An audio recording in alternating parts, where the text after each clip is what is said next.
Hey everyone, Spooky Muck here, and this is a guide to the Shadow of the Mad King event, aka Halloween in Guild Wars 2. Let's get to the point. This event typically occurs in October each year. During the event, you will have access to a variety of activities that reward candy corn, or in some cases, a candy corn cob. 1,000 candy corns can be traded in for a cob, and both can be traded on the trading post. The corns and cobs are used as a currency to buy anything Halloween related that you wish during the event. Let's go over the events. Most events can be accessed by going through the Halloween portal in major cities to the Labyrinth. The NPC at the start of the Labyrinth can take you to the events. The Clock Tower Jumping Puzzle, a quite challenging jumping puzzle and one of the few that the prototype position rewinder and skills like Spectral Walk that give you a do-over do not help in. Lava rises behind you as you jump towards the top. At one point there is a tricky bit where you need to fall, then continue jumping to proceed that throws new people off. There are multiple chests that you will pass on the way up. Most players go straight to the top for the big chest. The first time you complete the tower each year rewards you with the Mad King chest, which has a candy corn cob in it. The Mad King Says event. Every 2 hours in Lion's Arts, the Mad King will play Mad King Says. Same rules as Simon Says. For anyone living under a rock, when he says, "Mad King says dance," you would type /dance, but if he just yells, "Dance!" don't do it, because he didn't say Mad King Says. That's it. It's deceptively simple. He will give 15 commands. For every 4 of them you get right, you will get a key fragment. That means if you got every single one of them right, you would get 3 key fragments. If you get 3 key fragments in a day, you can combine them to open the nearby chest for rewards. The Lunatic Inquisition will spawn you as either a villager or a courtier. The courtier wants to catch the villagers, and if killed, a villager will become another courtier. There are various items around the map you can pick up and use to help you catch them or help you stall for time if you're a villager. At the end, you are rewarded based on how long you survived as a villager or how many people you caught as a courtier. The Reaper's Rumble is a MOBA style event where each team has 3 mausoleums that spawn skeletons that attack the other team. Don't underestimate the skeletons. They can kill you easily even at max level. Destroy the other team's mausoleums to win.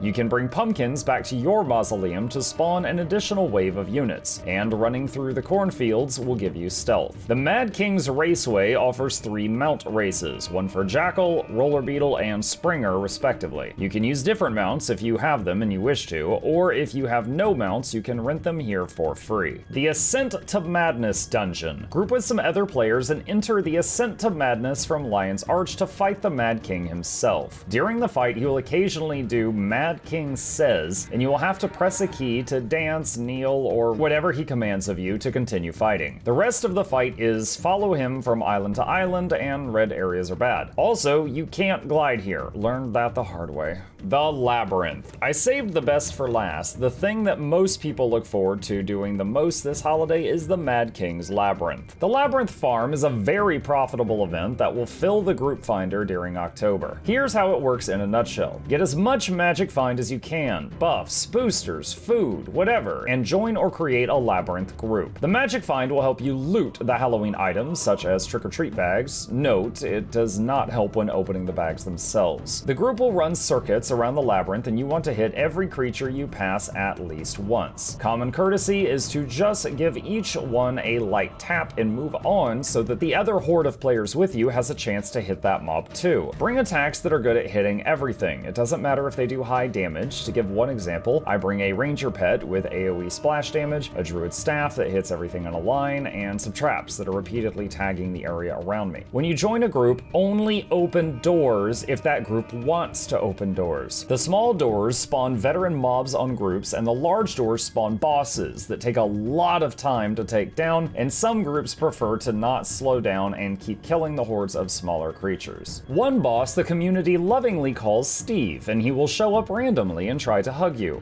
with a chainsaw. Most groups run from Steve. I got a bone to pick with you!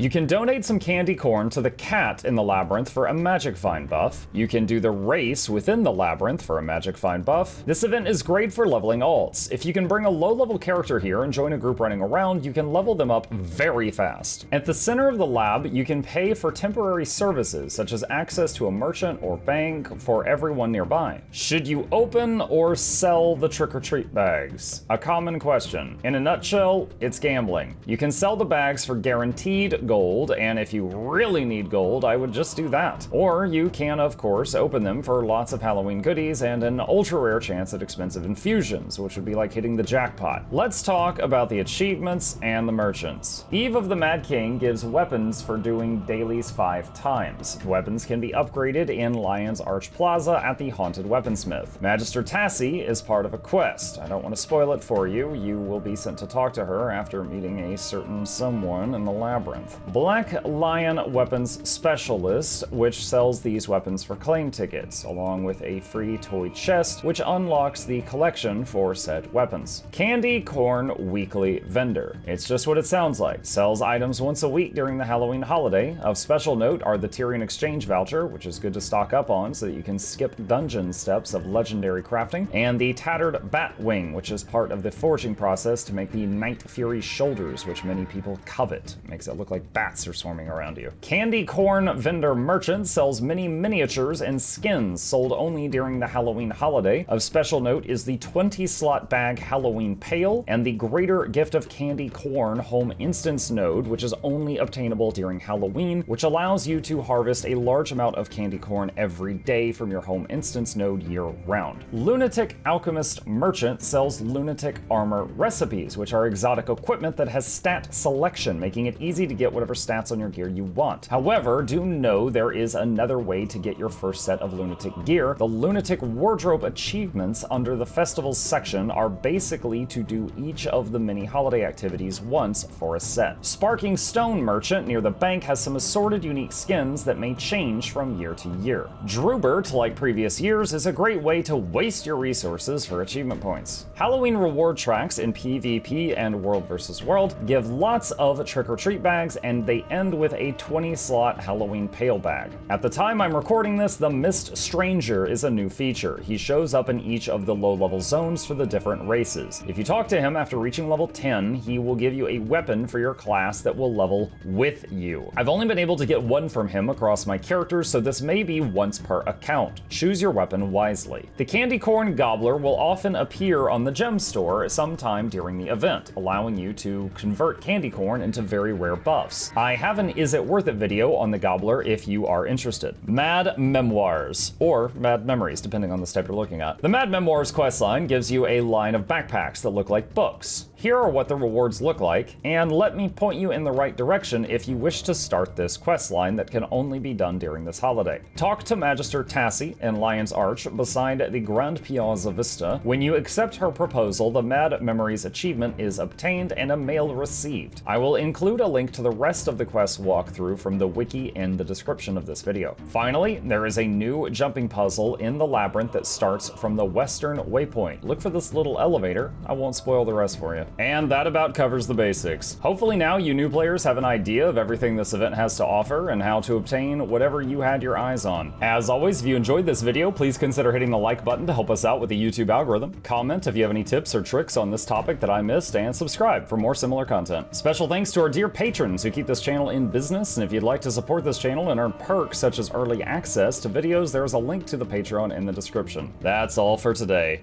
Happy Halloween.